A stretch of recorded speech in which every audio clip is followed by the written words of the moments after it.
essential for the city's survival, yet treated as an untouchable. The pay was actually quite high. Gong farmers were paid more than most skilled laborers, but the cost was their life. Peter cannot go to a tavern without people moving away. He cannot sit in a church without the pews clearing around him. His entire identity is reduced to the shovel and the pit. He spends his nights in the filth so that the city doesn't choke on its own waste, yet he is the one who is choked by the monotony of the task. As the first light of dawn begins to gray the sky, Peter must vanish. He retreats to his isolated cottage on the outskirts of town, washes himself as best he can with cold well water, and tries to sleep while the rest of the world wakes up. He has spent his night in a dark, silent hole, moving weight from one place to another. He has seen nothing, done nothing but shovel, and his only reward is the right to do it again when the sun goes down. By the late 1800s, the American West had been transformed. The massive herds of bison that once thundered across the grasslands were gone, leaving behind a landscape littered with millions of sun-bleached skeletons. For a homesteader with no money and a failing farm, these bones were a lifeline. This gave birth to the buffalo bone picker, a job that required the patience of a saint and the tolerance for boredom that would drive a normal man to madness. The year is 1884. Elias stands on the edge of the horizon in the Dakota Territory. There are no trees, no buildings, and no people for 50 miles in any direction. His entire world is a flat golden sea of grass under a massive, unblinking blue sky. His job is simple: find bones, pick them up, and throw them in the wagon. Then find the next one. The boredom of the bone picker is a spatial boredom. It is the crushing weight of too much empty space. Elias walks beside his slow-moving oxen, his eyes glued to the ground. Every few minutes he spots a flash of white in the grass, a rib cage, a skull, a femur. He bends down, heaves the heavy, dry bone into the wooden cart, and starts walking again. Step, step, scan, pick, toss. There's no conversation. The oxen don't talk, and the wind only howls. The industry of bone picking was fueled by the needs of the East Coast. Those bones would be shipped by rail to factories to be turned into fertilizer or bone char for refining sugar. Elias is a tiny, dusty link in a global industrial chain, but out here, he feels like the last man on earth. The repetition is so absolute that the mind begins to play tricks. The swaying grass starts to look like waves. The heat haze on the horizon creates phantom cities that vanish as he approaches. Imagine the scale of the monotony. To fill a single rail car, Elias needs to collect roughly 12 tons of bones. That is thousands of individual skeletal remains. He might spend 3 weeks wandering a single patch of prairie, doing nothing but bending over and standing up. There is no success in this job, only the slow accumulation of weight. His hands become calloused and stained by the white dust of the calcium. His clothes are bleached by the same sun that dried the marrow years ago. At night, the boredom turns into a lonely, terrifying silence. Elias sits by a small fire, fueled by buffalo chips, dried dung, because there is no wood to burn. He eats dried meat and drinks tepid water. He watches the stars, the only things that change in his environment, and listens to the coyotes. He is surrounded by death, the remnants of a vanished empire of animals, but he doesn't have the luxury of being a poet. He is just a man with a wagon, waiting for the sun to rise so he can pick up the next rib. The social reality was just as bleak. Bone pickers were often mocked by townspeople as scavengers or ghouls. They were the bottom feeders of the frontier, doing the work that required no skill, only the ability to endure the vacuum of the plains.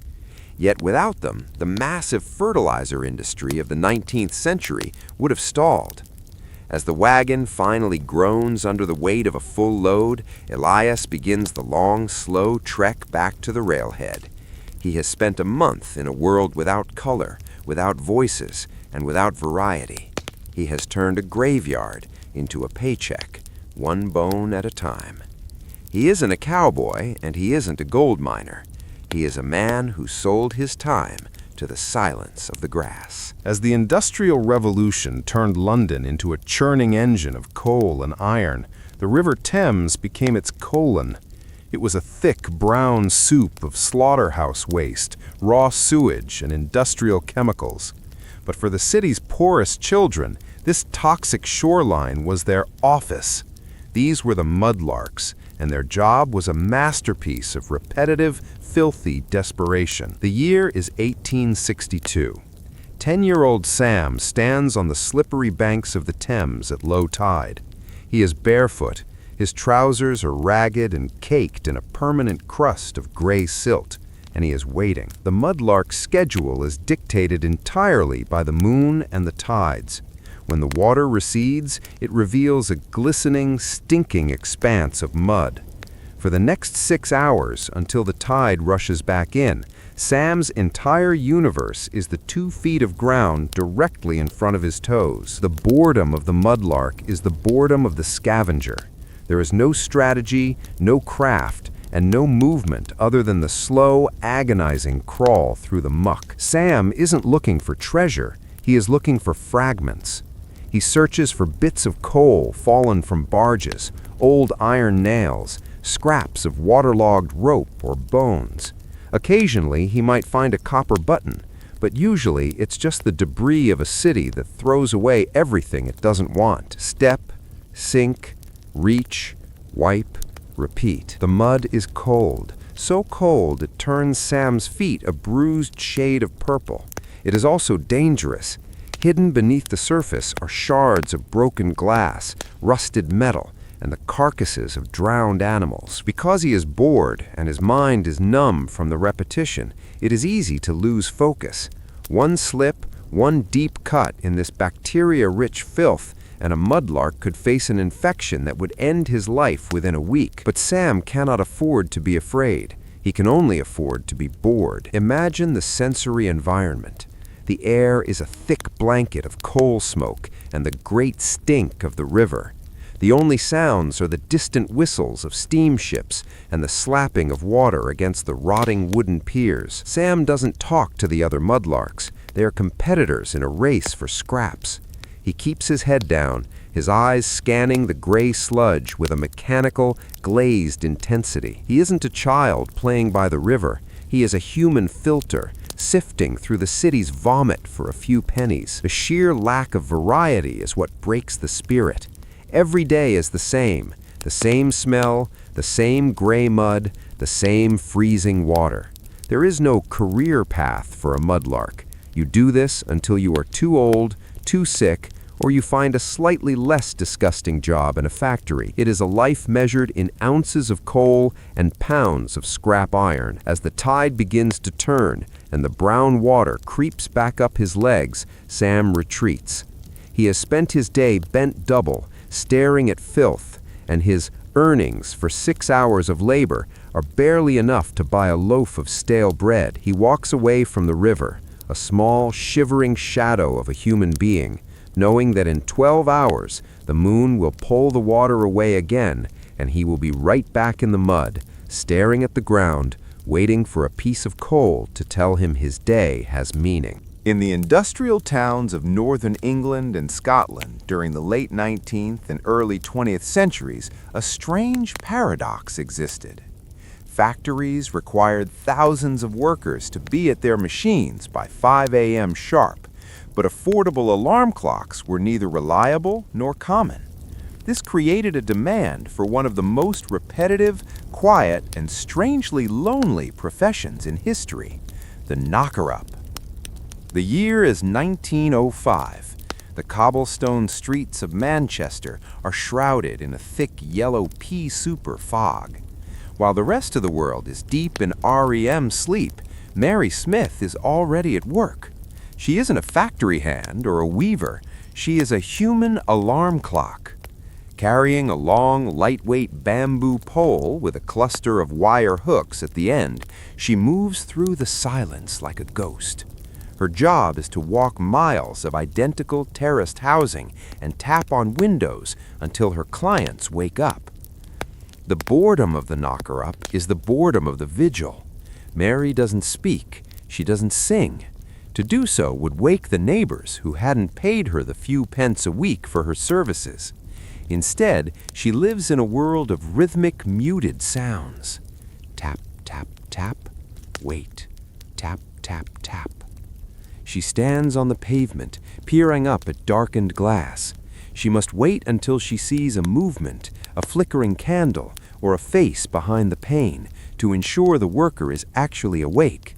If she moves too fast, they lose their job. If she stays too long, she falls behind her schedule. It is a career of standing still in the dark, staring at bricks, and waiting for a sign of life that she will never actually interact with. Imagine the crushing monotony of her route. Every morning, for decades, Mary walks the exact same stones. She knows every crack in the pavement, every loose brick, and every rusted drain pipe. There is no variety. There is no news at 3 a.m. There is only the damp cold of the English morning and the hollow sound of her pole against the glass. She is the guardian of the city's punctuality, yet she exists entirely outside the social life of the people she wakes. There were variations to this boring labor. Some knocker-ups used pea shooters to fire dried peas at the windows of workers living on higher floors.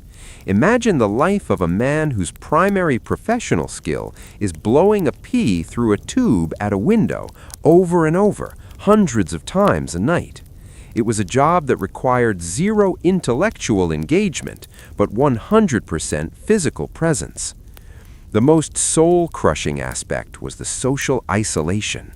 By the time the sun came up and the world became interesting, Mary's job was over. As the shops opened and people began to talk and laugh in the streets, she was heading home to sleep in a darkened room, out of sync with the rest of humanity. She saw the world only when it was asleep, and she interacted with it only through a pane of glass and a bamboo stick. As the 1920s approached and mechanical alarm clocks became cheap and mass-produced, the knocker-up faded into obscurity. Mary and those like her were replaced by a ticking box of springs and gears. They left behind a legacy of 1 billion taps on 1 billion windows, a lifetime of work that left no mark on the world other than the fact that the factories opened on time. They were the silent metronomes of the industrial age, proving that even the most boring job was the heartbeat that kept the modern world alive. When you see a castle in a movie, the guards are usually fighting off invaders or standing amidst a grand feast. In reality, the life of a castle sentinel was a decade-long exercise in staring at a single, unchanging line of the horizon. It was a job where success meant that absolutely nothing happened for your entire 30-year career. The year is 1150. A man named Baldwin stands on the stone ramparts of a fortress in northern France. Below him, the world is green and silent. His shift started at 4 a.m., and it won't end until the sun dips below the trees. His equipment, a heavy iron helmet and a spear, feels like it weighs 100 pounds in the afternoon sun. He isn't allowed to sit, he isn't allowed to lean, and he certainly isn't allowed to sleep. The boredom of the sentinel is a visual imprisonment. Baldwin is standing on a narrow stone walkway. If he looks left, he sees a stone wall. If he looks right, he sees a stone wall. If he looks straight ahead, he sees the same field he has looked at every day for 15 years. He knows every bush. He knows the flight path of every hawk. He has counted the stones in the village church across the valley so many times he can see them when he closes his eyes. Breathe, shift weight, scan, repeat. Imagine the mental strain of staying alert for a threat that never comes. Most medieval castles were never actually attacked. This meant that thousands of men like Baldwin spent their entire adult lives prepared for a moment of glory that was statistically unlikely to happen. To stay awake, guards would often carve small games into the stone of the battlements, primitive versions of nine men's Morris, but if the sergeant of the guard caught them, the punishment was the dungeon, which was just a darker, even more boring version of the job. The psychological toll was a sense of total stagnation. While the farmers below were planting and harvesting, and the blacksmiths were forging tools, Baldwin was simply existing. He was a human alarm system in an age where the alarm almost never went off. He was surrounded by the grandeur of chivalry and war, yet his reality was the smell of damp stone and the slow movement of shadows. As the evening bell rings, Baldwin descends the spiral staircase, his knees clicking from hours of standing still. He hasn't spoken more than 10 words all day. He has contributed nothing to the economy, created no art, and protected a lord who doesn't know his name from an enemy that doesn't exist. He is the ultimate placeholder of history, a man who gave his life to the silence of the walls. When we think of ancient naval battles, we think of grand strategies and crashing ships. But for the thousands of men below deck, the great age of discovery was nothing more than a wooden bench and the back of the man sitting in front of them.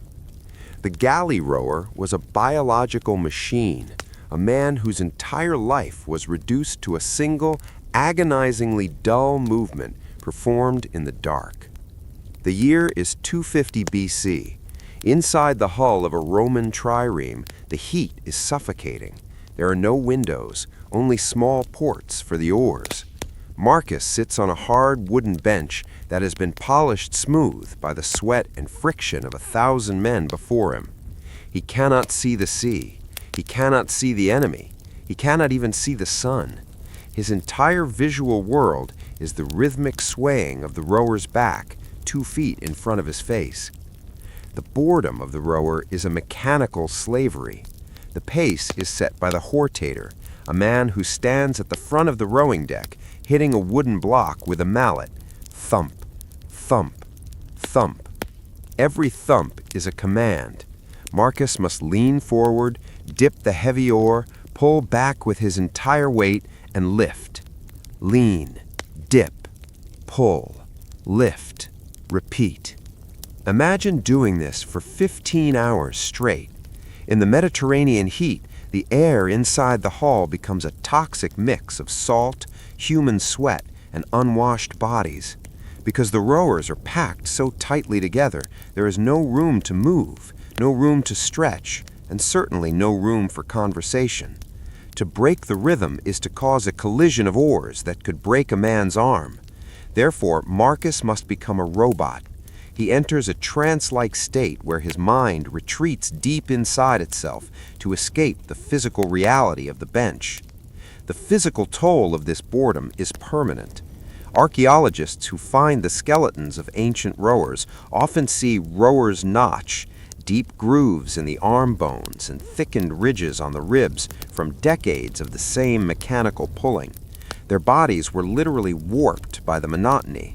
They weren't soldiers, they were engines made of meat and bone.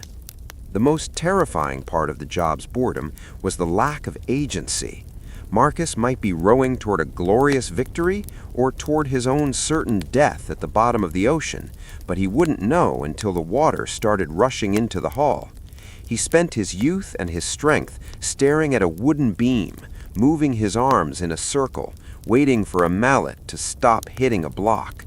He was a prisoner of the rhythm, a man who saw the world through a hole the size of a fist.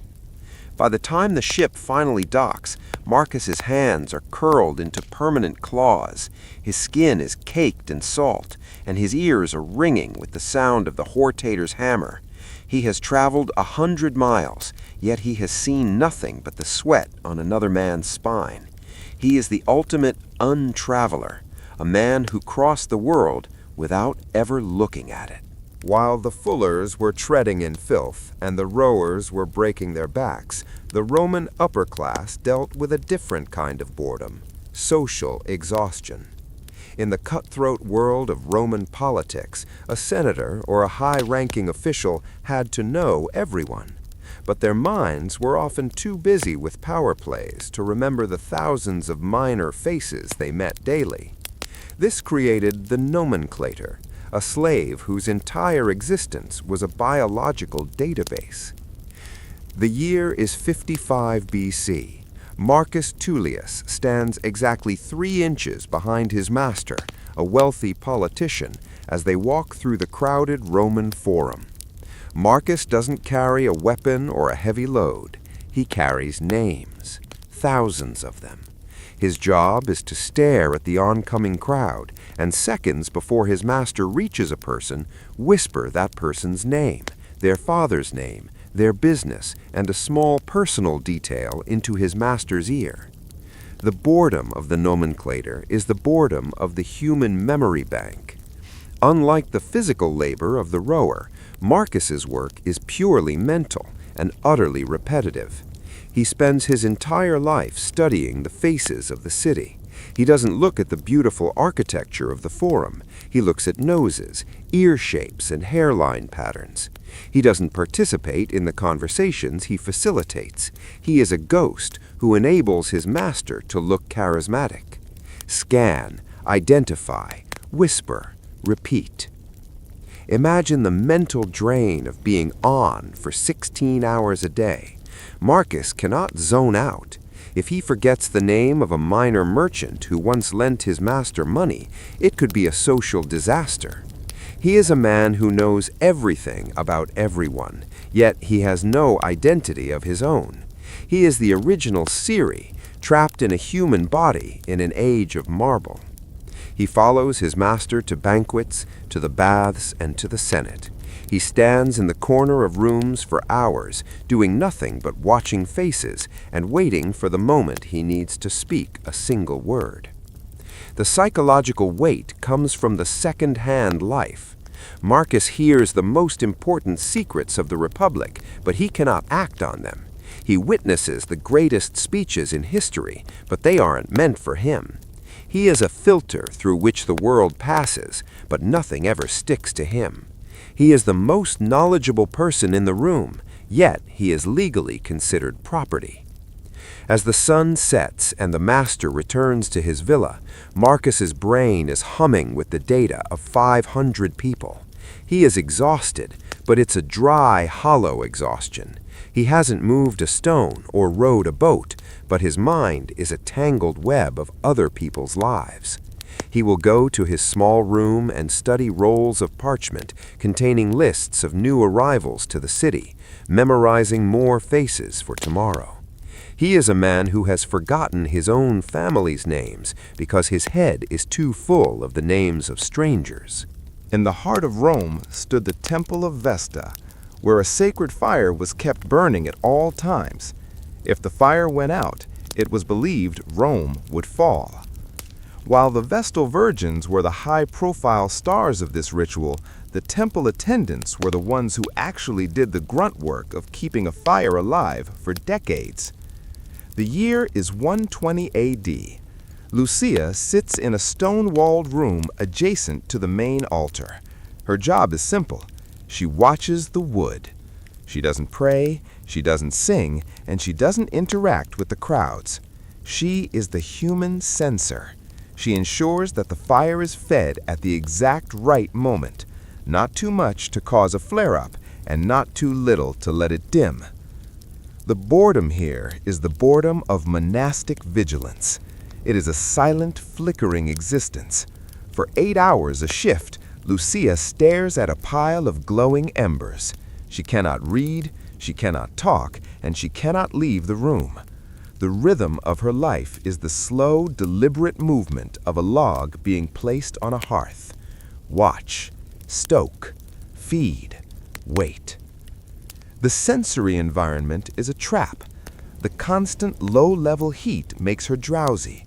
The smell of cedar smoke is hypnotic. The sound of the crackling wood is the only music she hears. Over years of service, the fire becomes her only companion. She knows the way the flames dance when the wind changes, and she knows the exact color of the ash. But she is a prisoner of the flame. The pressure is what makes the boredom unbearable. It is a high-stakes nothingness. If she falls asleep and the fire flickers low, the punishment is death by burial alive for the vestal she serves, and a likely brutal execution for herself.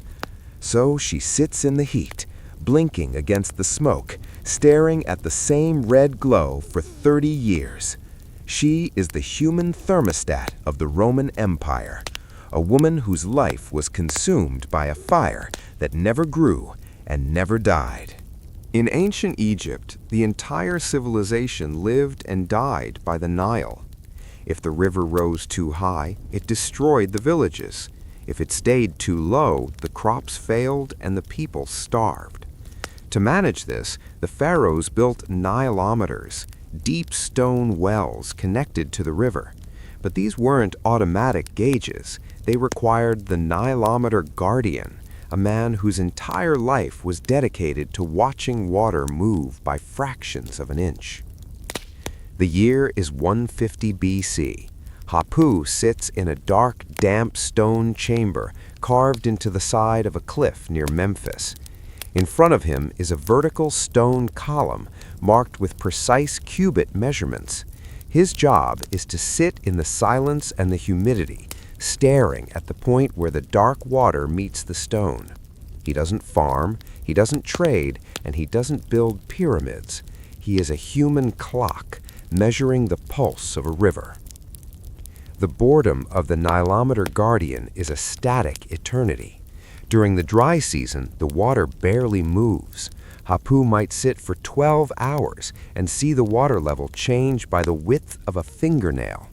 He is surrounded by the smell of ancient river mud and the sound of distant echoing drips. There is no one to talk to, as the Nilometers were often sacred or restricted areas. He is a scientist without a lab, a record keeper with only one data point. Stare, mark, wait. Stare, mark, wait. Imagine the mental discipline required to stay focused on a line of water in a dark room. The mind naturally wants to wander, but Hapu's records are the most important documents in Egypt. Based on his markings, the government decides how much tax to charge the farmers. If Hapu gets bored and misreads a marking by 2 inches, he could trigger a nationwide economic crisis. It is a job of intense, silent pressure, where the only action is the slow, seasonal rise of a flood. As the months pass, the boredom takes on a religious quality. Hapu begins to see the river not as water, but as a god.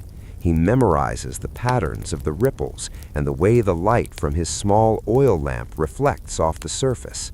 He is a man who has traded the vibrant, sun-drenched life of Egypt for a life in a wet hole, all to provide a single number to a king he will never meet.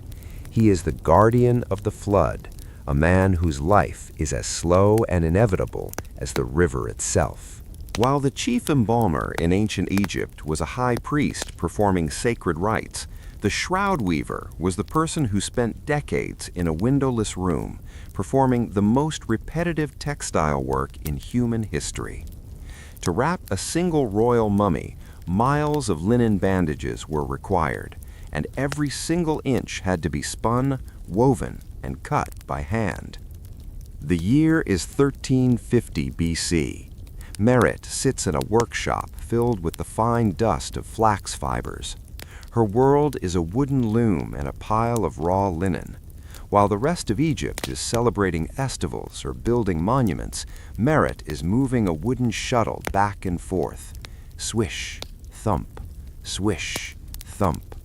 The goal isn't to make a beautiful dress or a colorful tapestry. The goal is to create endless, plain, white strips of cloth that will eventually be soaked in resin and hidden forever inside a tomb. The boredom of the shroud weaver is the boredom of the invisible product. Most weavers get to see people wear their work,